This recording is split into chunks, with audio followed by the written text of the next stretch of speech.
My new little toy just arrived from Fliteboard, and this is the fiberglass boards from Fliteboard. So I'm gonna do a review comparing the fiberglass to the carbon fiber board, if they're worth it or not.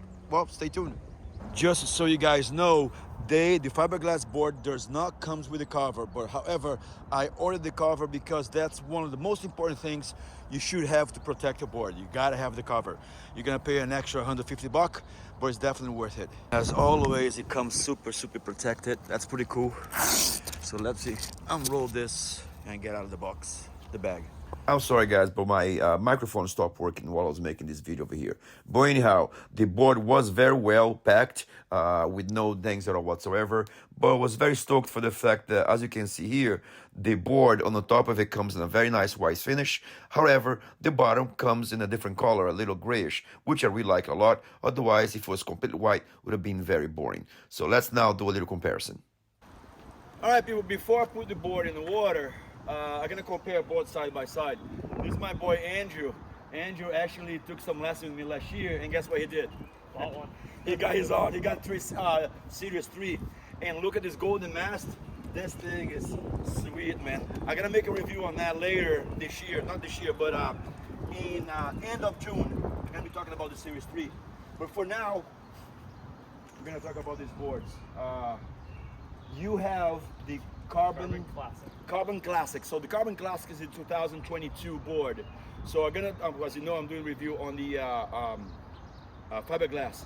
Now the new, so there's fiberglass, the one I'm gonna review right now, Carbon Classic, Yep. and then there is the Carbon, Yep. which is the same version as the fiberglass, but in carbon. And we're just gonna compare these two right now.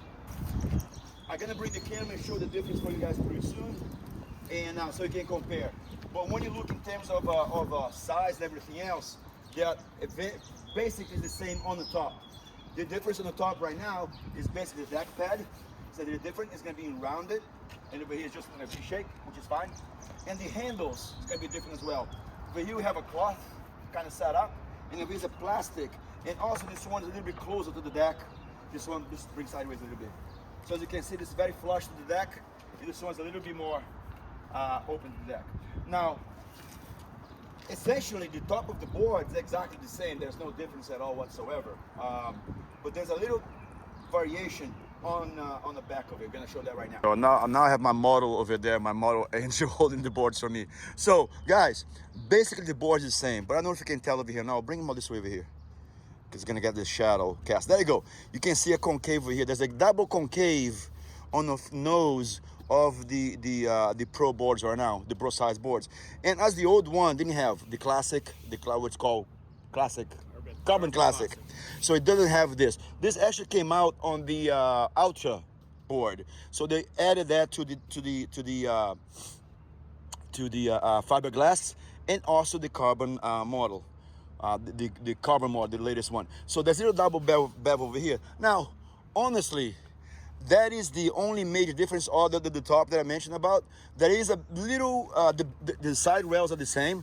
I wish this over here, this double concave, was also here, because what this does when you're riding, let's say you're starting to take off and you on your foil, you're up on your foil, and you hit the board, right? This is gonna make you splash. And sometimes it's gonna hit the water and it's gonna make you splash the flat. Now the double concave, what it does is splash and rebounces right back. So the double concave is made for that, so you can have a little smoother landing and splashes right up. That would happen too if they have the slide concave over here, which they don't, which I wish they had, but that's fine, it doesn't make any difference. Now there's one little detail on the back, we're gonna show that right now. So now you're watching the boards by its side. So it has the same rocket, meaning the curve on the front, pretty much the same rocket. Same bevels to a certain degree, and the same height. Now there's a little difference over here in the end. The new one, hold from the back there, but from the back right there, so I can see there, you can see the end of the rails. Yeah, there you go. So as you can see, a little bit thick over here, a little bit thin over here, which is fine. I bring this, they're gonna think that the one's larger than the other. There you go. So as you can see, also the bevel, the side of the board over here ends sharp, over here ends smoothly and do as a transition. I might think that this will have a better release, but guys, this will be details that only a really pro guy with the feel, you're not gonna feel the difference. It is a slicker design because it's a little thinner on the back here than this. Other than that, guys, it's minimal thing, but that concave on the front, that definitely does a little difference to splash you back up on the board. Now, here's the big question. How much they weight? That's why I left at the end. We're gonna find out right now. All right, time to weigh these boards. So we got the model over here, model Andrew putting the boards on a weight scale. So I'm gonna have to bring over here because it's a little bit shady. Go ahead, bud. So that's the carbon right now. The carbon classic. Yeah, 19. So let's say 20 pounds. Right? 19.8. Yeah. Oh, let's round up to 20 pounds. So 19.8. So let's go now for the fiberglass.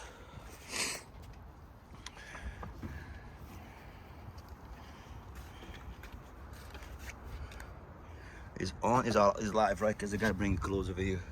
Oh yeah, there you go. That's the difference. 22 rounds. So okay, 2 pounds difference, given and taken, from the fiberglass classic. No, fiberglass classic to the. No, I'm sorry, the Pro Carbon Classic. Yep. To the fiberglass. Now I don't know the weight of the carbon, the new one. So if you guys have the latest carbon on the design of the fiberglass, please type below the weight that is found on your board. It might be probably a pound lighter, or maybe it's 20 pounds as well. But here's the difference. 2 pounds difference between these boards, it's gonna make no difference of you in the water. Okay, so far you're getting a cheaper board, probably $500 cheaper than that, for only 2 pounds difference. The question is the reliability with the fiberglass. We're gonna find out later. And for me, I mean, honestly speaking, I just noticed right now there's a slightly difference on a rocket of the board itself. Maybe because it's black as well, don't know. Yeah. But looks like there's just a slightly difference. And guys, these are things that you probably will not notice on the water at all. But it is a $500 difference between the fiberglass and the Carbon Classic. But gonna get this thing in the water right now. Say thank you to Mr. Andrew over here. Go Celtics. There you go. And go Celtics. And I'll see you guys in the water to talk about this board in the water, especially the release on the front nose. It'll be windy today. So anyhow, the board, fiberglass in the water is pretty much the same thing. There's not much difference except the release. So I'm gonna do a release. You're gonna see this splash of the nose rebounding back. You see? It bounced right back, and that's the difference of the concave. The front nose concave. It makes it splash and come back right out. So that's the only difference in terms of design. The feel of the board. The 2 pounds makes no difference because still same exact thing as the Carbon Classic. So in the water, it's basically the same thing. Once again, the splash of the nose. Look at this. It bounces right back. It gives a more straight feeling once you want to bounce back.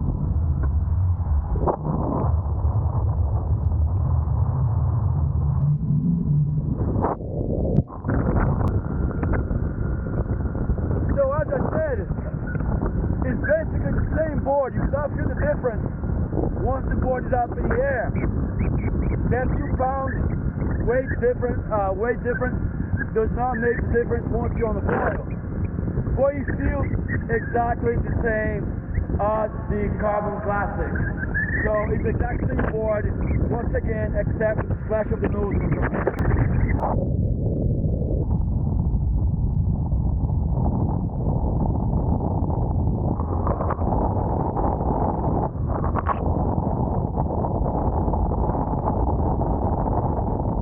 Now it turned out to be extremely cold day here in Boston. It's May 30th. It's May 30th, and it's about 65 degrees here in Boston. I mean, New England weather sucks. But anyhow, I think I'm gonna give you some up about the board. I love in white, but there's one bad thing about the color in white. I'm gonna tell you guys about later. So I'm gonna give myself up about the review on this fiberglass board. And here I am riding with my fucked up knee. It's all good. So I'm just say something. Love the board, love the color white. But here's the problem about the color white. It gets dirty very easily. Little things like that, it's just a pain in the ass. I was going to get this Southburst, I think Southburst color, which is the greenish one. However, they didn't have in stock. It was going to take extra month. So I ended up wearing the white. I already have a silver, so I didn't want to wear the silver. So I wore the white. The problem is it gets dirty easily. So check out this thing over here. It's a marine product for cleaning boats, and this thing is awesome. You just spray right on, and the thing comes right off. So there you go. Little tip for you: get this stuff to clean up your board, especially the white one, because I'm a little bit picky about that. But let me give you the final review on the board right now. Before I tell about the board, I'm trying to kill two birds with only one stone over here. 3 people ask me how to put this, how they carry, because how to carry their Fliteboard on top of their cars. Apparently they're getting sick and tired of disassembling and assembling the board again, and they want to carry on top of their car. Well, I leave my board assembled at all time. I only take apart maybe 3 times a year. I'll leave a link below about maintenance so you can see why I do that. But as long as you keep 3 times, every 3 months, you take it off and clean it up, that's fine. You can leave this completely on the, you can leave the mask always on the board at all time. And they ask me how I put in the, I don't understand why they request that, but I'm making the video anyways. But so first of all, you gotta find the roof rack, of course. Now, this roof rack over here is universal. Depending on the car that you have, of course. So this is an Audi, and most of the cars are gonna have this type of roof rack. If I bought the original Audi roof rack's about $400. However, you can find this universal rack for about $99 on Amazon. I'm gonna leave a link below. Very important to let you know as well, we do not want to use bungee cords to tie up on your car because they're not worth it. You want to use a strap like this, okay? It's very strong. That's the brand name right here. I'm gonna leave a link below as well. So this is very strong, and also by all means, guys, buy the one that has a protective thing of it, because this is metal. And once you toss this rope around, if it hit your car, not only gonna ding the car, but also is gonna might crack your window. So make sure you have this not Velcro, but it's neoprene brand over here. Gonna leave a link below for you to buy this type of strap. So as you know, I'm using the Pro board. I basically turn on its nose, bring to the head, go right on top of the board, and that's it. On top of the car, that's it. Now make sure you got plenty of clearance. If I open up the trunk, it's not gonna hit the board. So right there, you're done with it. And of course, make sure that the roof rack is measuring enough to accommodate your board. However, you're definitely gonna have a hard time putting the Ultra. I have the Ultra board and barely makes on this distance. So make sure you're gonna pay attention to that. After you put the board on top of the car, bring the strap, go beneath of the rack, and here's the reason why. Boom, toss it all the way, and of course, toss the opposite side of the mast. Then again, the front, same thing, under the roof rack, toss it, and toss it the other side. Now, there's a reason why I placed the board on the side of the driver, because after I tie it up, if I'm driving, I can always, with the windows open, of course, I can always reach out, put my hand over here and check to make sure that the board is nice and firm. Anyhow, that's why I usually like to carry the board on the side of the driver. So once you get the cord, the strap, once again, go beneath of the roof rack, of course. Make sure it's nice and straight. Now, just press a button over here, and it's gonna go in through it, and that's it. But now, make sure you're gonna go above, then tie it up. Same thing with the back. Once again, take the strap, of course, go beneath of the roof rack, bring all the way in, make sure it's nice and straight. Go over the loop, facing down this way. Bring it all the way, but don't start over there. Bring the cable back, bring the latch back, then bring in. And guys, this is solid. This is not gonna go anywhere. This thing, look, I'm moving the whole car. As you can see, I'm moving the whole car. This thing's not going anywhere. So whenever you're done, grab this, bring out the window, or in my car, in my case, just open up the door, throw this in there, ta-da, ready to go. All right, guys, I'm sorry for making such a long video. I was just trying to help out with the other guys who asked about strapping the board on the top of the car. So anyhow, let's go to the final review on the fiberglass board. It is worth it, 100% worth it. As usual, whenever Fliteboard gets into do something, they put 100% into it, and they make always a very good product. The quality, it's top notch. Now, when you buy the fiberglass board, it does not comes with a cover, and I highly recommend you to spend the extra $150 to protect your investment. Buying the cover is definitely something that you want to do. Now, in terms of quality, same quality, although it's fiberglass, it doesn't mean they put less effort into it. Great product, great finish, everything comes out the exact same way. Performance wise, minimum, only the double concave, as I mentioned to you, I hope you could hear while I was riding it. The double concave makes you splash and come back, bounce back, if you will, on the water better. So if you hit down, it bounces right back. Now, will you notice that as a beginner? Most likely not. I do a lot of wing foiling, so I know exactly what that does. Now, it'd be great if it have that little concave on its rail as well to give it the same effect. But honestly, the e-foil, once you get on the foil, once you are up on the foil, you feel no difference. That 2-pound difference weight makes no difference. Trust me, especially if you're just riding on lakes, whatnot, if you're not surfing and so forth. Now, who wants to buy that board? Well, if you, of course, the first group would be if you have the bigger board, the longer board, the Fliteboard, and to go to a smaller size, the pro size, boom, there you go, $1,700. Great price point. And the only difference between that and the Classic Pro would be the Classic Carbon would be the carbon fiber. Of course, only $500 difference, and it's just basically aesthetics. The carbon looks good on the board, of course, but then again, this liquor design on the new board and the fiberglass is pretty cool. Now, to pay $3,000 for the carbon, the new one, which is exactly same design as the fiberglass, I would stick with the fiberglass. That's me. That's my personal opinion. But then, if $1,500 is not a difference for you, I think it's $3,000 or $3,500 for the carbon, the new design. I don't know. It's up to you. It's your pocket, whatnot. But in terms of performance-wise, they're gonna stand out the same. Now, question is, why they don't have that on Ultra? Well, it's an oxymoron, because the Ultra is all about having a lighter board, and they even came out with the Ultra Light, which is even lighter than before, than the Ultra. So they're making a lighter board even lighter. Now, for who surfs, it does make a difference. However, for who's riding the board in a lake, just cruising, it would be nice to have an Ultra board cheaper. It would be nice to have an Ultra board on fiberglass. That's all my point. And I think Fliteboard will do that in the future pretty soon, hopefully, because they're usually pretty good at listening to their customers.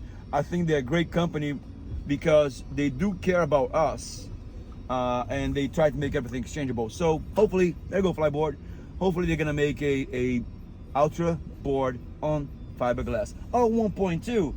Now, even if you have a Pro Classic board, Pro Carbon Classic board, and trust me, it would not be a bad idea for you to buy the bigger board on fiberglass for your friends, people who doesn't know how to ride, they're beginner. It's gonna be hard for them to try on a smaller board, and even for your friends or for your kids on a safer board to have. So there's nothing wrong with having the Pro Carbon Classic, and then you want to go big, you want to go to the bigger board, the fiberglass board. Not a bad price at all to have a different board for people who doesn't know how to ride, Ride with your dog. Trust me, super stable. And to do soon, now we're gonna be doing soon a tandem ride. So I'm gonna make a video like that about as well, riding tandem on the bigger board. And also stay tuned because I'm gonna make a video about riding the 3 boards for beginners: the Ultra, the Pro, and the fiberglass the Fliteboard original size for beginners. So stay tuned for that, guys. Thank you so much. Thank you for watching this video. Please consider subscribing. Leave your comments below. If you have any questions, let me know. Be good to each other. Have a great day. Be good to each other. Bye bye.